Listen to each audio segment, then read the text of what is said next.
Olá, crianças! A paz do Senhor a todos. Tudo bem com vocês? Espero que sim. Olha eu de novo aqui, né? Essa semana a tia Cláudia não pôde gravar a aula, mas não vamos deixar de estudar, né? Hoje nós vamos estudar a lição 5, que se intitula Limpeza Profunda. A gente tem usado de vez em quando o álcool gel, né? Nas mãos para limpar, a gente limpa o rosto, toma banho, né? Mas hoje a gente vai aprender sobre uma outra limpeza, tá bom? Mas antes de começar a aula e antes de nós orarmos também, eu queria dar os parabéns para todas as mamães que estão nos assistindo, principalmente as mães aí dos juniores, né? Eu sei que elas são muito importantes na nossa vida. A minha já está morando lá no céu, né? Mas hoje eu posso, nesse Dia das Mães, agradecer por ele ter me dado a minha filha, né? E me dar a honra e o prazer de ser mãe. Ei. Lá em Provérbios 22:6, diz que ensina a criança no caminho que deve andar, e quando for mais tarde, ele não se desviará desse caminho. E eu louvo a Deus porque isso já se realizou na minha vida, né? Eu criei a Sabrina sempre nos caminhos do Senhor, ensinando a palavra de Deus, e hoje eu recebo a recompensa, né? Ela me ajuda bastante, é uma bênção na minha vida, minha secretária, minha ajudante, Amém. e faz tudo. Amém. E glória a Deus por isso, né? Sou muito feliz por ter essa bênção de filha. Então, gente, hoje a nossa aula é a número 5, que diz sobre uma limpeza profunda. Então vamos orar para que o Espírito de Deus use a minha vida, use a vida de vocês e que a gente cresça um pouquinho mais hoje na graça e no conhecimento de Deus. Amém? Vamos orar. Senhor, muito obrigado por essa aula, muito obrigado por o Senhor estar conosco e com todas as mães que o Senhor tem usado elas, Senhor, na vida dos seus filhos, para ensinar os seus filhos a aprender da sua palavra, a educá-los no teu caminho, Senhor, porque não existe caminho melhor e que nos leva até o céu. Eu te agradeço pela minha filha, te agradeço pela minha família e te agradeço por tudo que o Senhor tem nos dado. Muito obrigado por tudo. Fica conosco, nos ensina neste dia, Senhor, a tua palavra, em nome de Jesus. Amém. Amém, gente? Então vamos lá. Eu quero começar dizendo para vocês que a limpeza profunda é o nosso mistério, né, de hoje, que é esse daqui, ó. Como dar uma profunda limpeza na vida? Então, veja aí o mistério, para a gente responder essa pergunta durante a aula, tá bom? Como dar essa limpeza que o nosso espírito, que a nossa vida precisa? Então, você já viu alguém triste? Alguém muito triste, bem arrependido, muito chateado com as coisas que faz? Você já viu um adulto, ou vou dizer melhor, um homem até chorar? Porque os homens têm muita dificuldade de chorar, né? Mas alguém já inventou algum homem que nunca chorou? Com certeza não, né? É difícil, mas eles também sentem dor. E às vezes eles choram, porque perdeu um ente querido, ou está com o coração triste, né? Quando cometeu algum ato que desagradou a Deus. Então, na história de hoje, nós veremos que havia um homem que estava com tantos problemas para resolver, que seu coração ficou muito triste mesmo. E vocês vão ver de quem se trata durante a nossa investigação.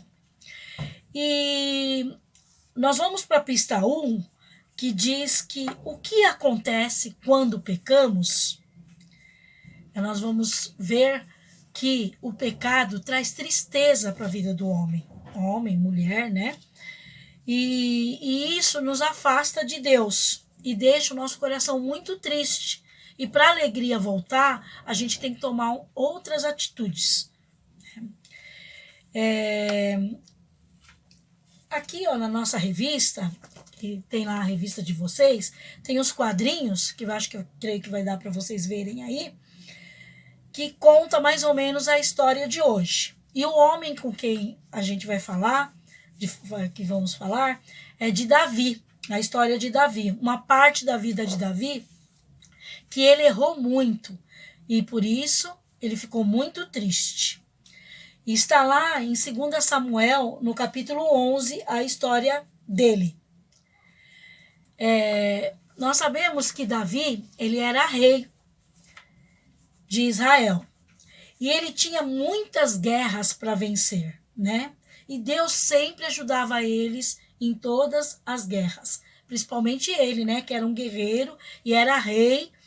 E ele era sempre vencedor das guerras, porque Deus estava com ele. Mas só que certa vez ele decidiu não ir à batalha. E ele ficou em Jerusalém, no seu palácio, sem fazer nada. Aí numa tarde, ao passear pelo terraço do palácio, ele viu lá de cima uma mulher muito bonita. E ele quis saber quem é essa mulher. E essa mulher estava tomando banho. Então ele viu ela assim, né, dessa maneira, no banho. E ele logo pediu para os seus empregados ir lá e buscar essa mulher, porque ele queria conhecê-la pessoalmente. E quando ele conheceu ela, ele ficou sabendo, que os empregados falaram, que ela se chamava Betseba e ela era esposa de um soldado chamado Urias. Mas mesmo sabendo que ela era casada, Davi mandou buscá-la para ficar com ele ali no palácio, como se fosse sua esposa. Então ele não queria só conhecê-la, né? Ele queria algo mais, ele queria que ela dormisse com ele e se tornasse sua esposa. Ele não se importou com as leis de Deus, nem com o marido dela, que estava lá na guerra lutando. E alguns dias, Betseba mandou avisar que estava grávida. Olha, quanto problema, né? Então, na revista de vocês vão ver nos quadrinhos aí, que Betseba era uma mulher muito bonita, né? E que aqui, ó, mostra ela grávida. E o marido dela, que estava lá na guerra, né? Sofrendo perigo de vida, né? E Davi ficou pensando, meu Deus, e agora? Além de ele ter errado uma vez, de ter ficado com a esposa de outro, ela era esposa de um soldado dele que estava lá na guerra. Guerra que ele devia estar lá para ajudar. E não estava nesse dia, né? Mas aí, gente, será que o que aconteceu com Davi? Já estava enrolado, né? Vamos lá, continuando a saber o resto da história. A fim de resolver os problemas, o rei mandou colocar o marido dela, Urias, na linha de frente de batalha para ele morrer. Olha só, além de um problema, chama outro problema, né? Além de tudo, ele falou, eu tenho uma solução para os meus problemas. Eu vou mandar que coloque Davi ou Urias na frente de batalha, e assim ele morre logo, e ela fica viúva, e ela fica casada comigo. Olha só, porque a mulher estava grávida, né? Então, ele tentou solucionar o problema dele cometendo outro pecado. Vocês já repararam que ele quebrou já um monte de mandamentos de Deus? Quem conhece os 10 mandamentos? Lembram aí dos 10 mandamentos? Onde que se encontram os 10 mandamentos? Em Êxodo 20. Decora aí. Né? Muito importante a gente conhecer os mandamentos de Deus. Ele tinha muitos, mas ele deixou lá no Monte Sinai, né? Junto com Moisés, no tempo de Moisés, ele deixou uma lista de 10 mandamentos para que nós cumpríssemos. E até hoje os mandamentos de Deus valem para nós também. Né?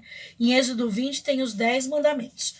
Mas eu vou me ater apenas nos mandamentos que Davi quebrou ao cometer esses pecados, nessa história tão triste, tão dramática, né?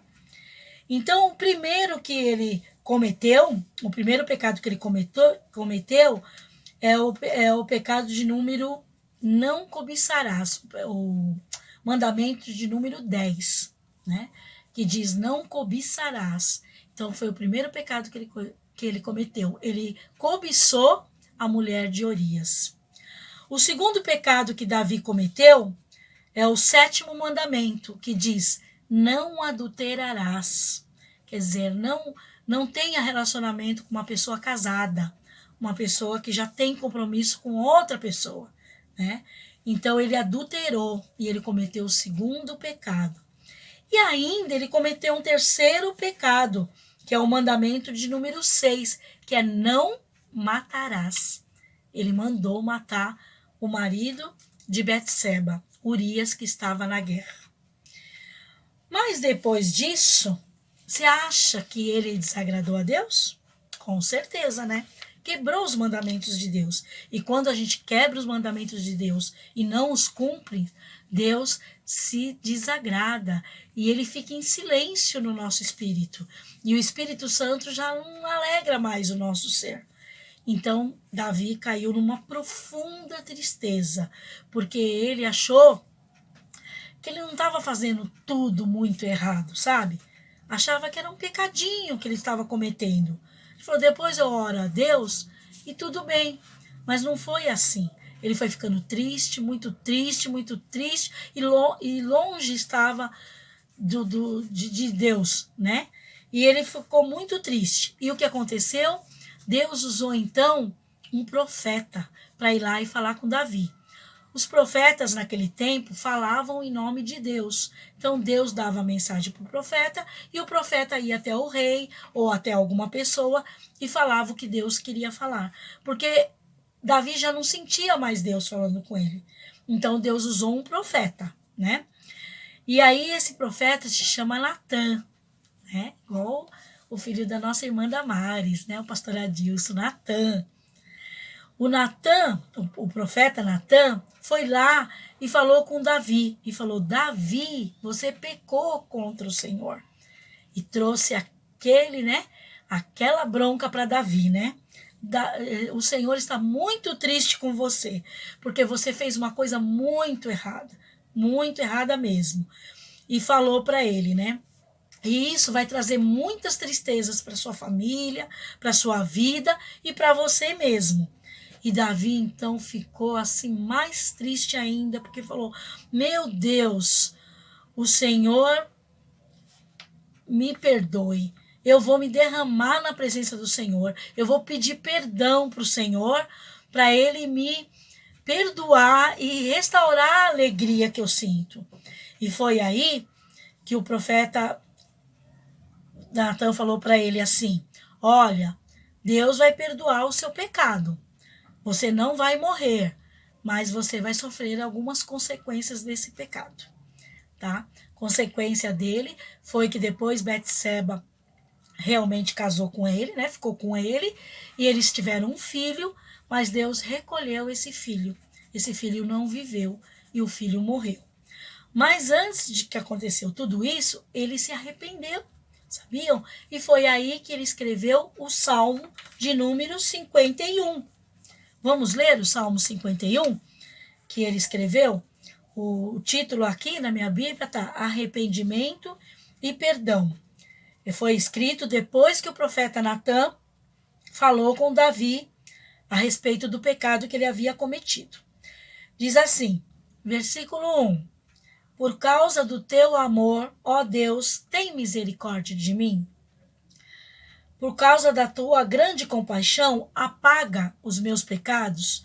Purifica-me de todas as minhas maldades e lava-me do meu pecado, pois eu conheço bem os meus erros, e o meu pecado está sempre diante de mim. Contra ti eu pequei, somente contra ti, e fiz o que detestas. Tu tens razão para que me julgas, e está certo quando me condenas. De fato, eu tenho sido mau. Desde que nasci, tenho sido pecador desde o dia que foi concebido. O que tu queres é um coração sincero. Enche o meu coração com a tua sabedoria. Tira de mim o meu pecado e ficarei limpo. Lava-me e ficarei mais branco do que a neve. Faze-me ouvir outra vez os sons de alegria e de felicidade, e ainda que tenhas me esmagado e quebrado, eu serei feliz de novo. Não olhes para os meus pecados e apaga todas as minhas maldades. Ó Deus, cria em mim um coração puro e dá-me uma vontade nova e firme. Não me expulses da sua presença, nem tires de mim o teu Santo Espírito. Dê-me novamente a alegria da tua salvação e conserve em mim o desejo de ser obediente. Então eu ensinarei os desobedientes as tuas leis, e eles voltarão a ti. Ó Deus, meu Salvador, livra-me da morte, e com alegria eu anunciarei a tua salvação. Ó Senhor, põe as palavras certas na minha boca, e eu te louvarei. Tu não queres que eu te ofereça sacrifícios. Tu não gostas que animais sejam queimados como oferta a ti. Deus, o meu sacrifício é um espírito humilde. Tu não rejeitarás um coração humilde e arrependido.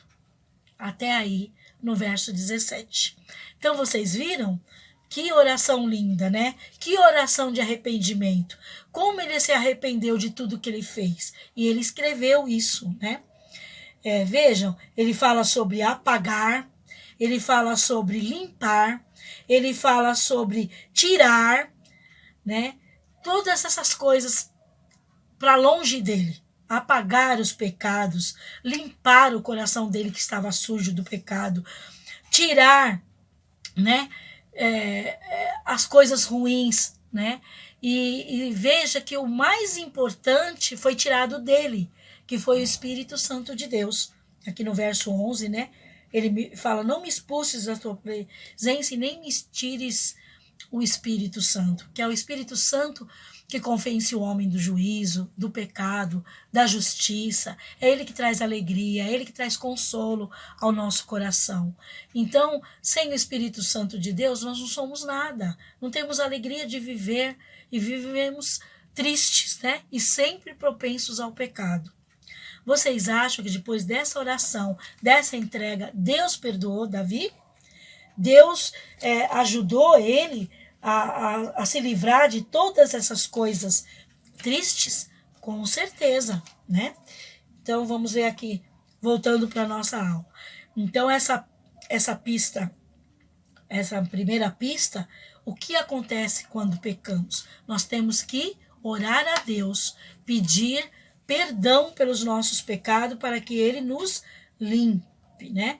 E então o profeta Natan, está lá no capítulo 12, né, de 2 Samuel, disse, você não vai morrer, né? Deus vai te perdoar e você vai ser repreendido sim, mas você se confessou a Deus e Deus vai te perdoar.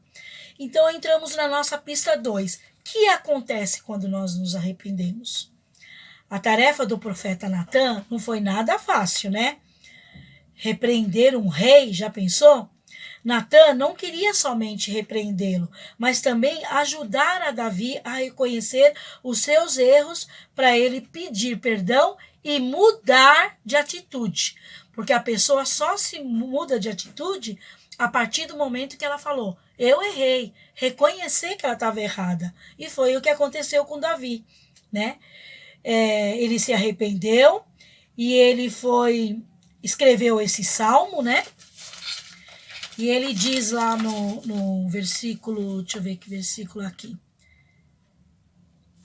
Além de ele pedir perdão, ele desejou algo mais. Está lá no versículo 10. Ele pediu assim para o Senhor, ó Deus, cria em mim um coração puro e dá-me uma vontade nova e firme. Quer dizer, ele pediu uma nova chance, um recomeço, um coração melhor, um coração mais limpo. E Deus deu a ele, então, isso que ele pediu, né? Isso nos leva ao texto de Filipenses 4:8. Lá, Paulo exorta os irmãos de Filipos, né? Que os filipenses, né? Os nossos irmãos filipenses, que diz assim, ó, capítulo 4, versículo 8. Irmãos, encham a mente de vocês com tudo que é bom, e merece elogios, isto é, tudo que é verdadeiro, tudo que é digno, tudo que é correto, tudo que é puro, tudo que é agradável e tudo que é decente. Então era isso que Davi queria fazer, um coração novo, um coração limpo. E a mente da gente, né, temos que colocar isso na nossa mente. Tudo que é muito realmente bom, tudo que agrada a Deus, né? Pensamentos bons, elogios, palavras boas, né? Tudo que é decente, tudo que é certo, tudo que é verdadeiro. Isso que agrada a Deus. E é isso que nós temos que encher o quê? A nossa cabecinha, a nossa mente, né? Com essas coisas boas. E aí, ele estava tão triste e de repente ficou alegre. De repente não. Quando ele sentiu o agir de Deus, perdoando ele, o coração dele ficou de novo contente, né? Então a gente pode, você também, Júnior, eu, né? Cada um de nós, a gente pode orar a Deus e pedir que Deus enche a nossa mente com essas coisas boas e a gente se desvia assim do pecado. Davi descobriu que arrependimento e humildade são atitudes que mais agradam a Deus. Leiam aí o verso 17. Ele aprendeu que o fato de estar salvo, de sempre receber a ajuda de Deus, não o impedia de receber pecados contra o Senhor. Ele achou que estava livre do pecado e se deu muito mal, né? Então, gente, para a gente parar de pecar, nós temos sempre que lembrar que Deus está pronto a nos perdoar aqueles que confessam o seu pecado.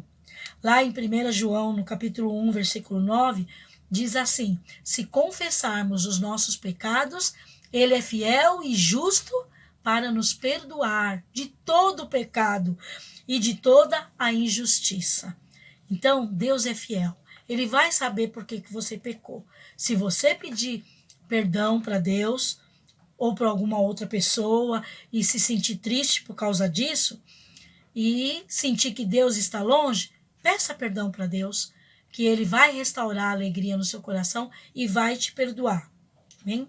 Então hoje Deus usa pessoas como o profeta Natan para nos ajudar e a reconhecer os nossos erros. Quando a gente lê a palavra, quando a gente ouve uma pregação, quando o pastor nos ensina, os professores da escola dominical, a gente vai lembrando de coisas que a gente faz que desagrada a Deus. E isso é bom para a gente perceber que a gente não está agradando a Deus em todos os momentos. Então é hora de nós dobrarmos o nosso joelho, ler mais a Bíblia, orar mais e pedir que o Senhor nos perdoe. Amém? Porque, gente, só o sangue de Jesus nos purifica de todo o pecado. Vocês lembram daquela musiquinha das criancinhas mais menores, né? Que fala do sabão? O sabão lava o meu rostinho, lava o meu pezinho, lava as minhas mãos. Mas Jesus, para me deixar limpinho, quer lavar meu coração. Lembra dessa musiquinha? É isso mesmo, né?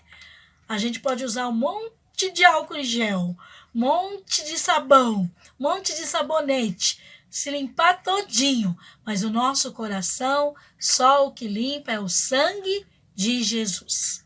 Amém? Então, vamos à nossa resposta do nosso mistério. Qual é o mistério mesmo? Como dar uma profunda limpeza na vida? Olha aí o nosso registro, a resposta. Por meio do sangue de Jesus, que nos limpa de todo o pecado, havendo arrependimento e confissão. Sem esses dois itens, ele não perdoa. Tem que partir de nós, tá? Arrepender-se e confessar os pecados, tá bom? Pra gente ficar com o coração limpinho de novo. E é isso que dá alegria para o Senhor. E a alegria do Senhor é a nossa força. Por isso que nós somos fortes, né? Temos que alegrar o coração do Senhor. Amém, queridos? Então, eu vou mandar a liçãozinha para a gente preencher, tá bom? Da semana, tá? Vou mandar as tarefinhas, vocês fazem aí, continuam fazendo a tarefa e vamos confiar em Deus para que logo nós estejamos juntos de novo. E a gente está morrendo de saudade e a gente vai fazer uma aula bem dinâmica, bem legal quando a gente voltar lá para nossa classe. Amém? Tá bom? Então, Deus abençoe, fiquem na doce paz do Senhor Jesus, tenham um domingo super feliz, juntinho com a mamãe aí, né? E que Deus está cuidando de nós sempre. Amém? Beijão! Tchau, gente! Deus abençoe! Tchau, tchau!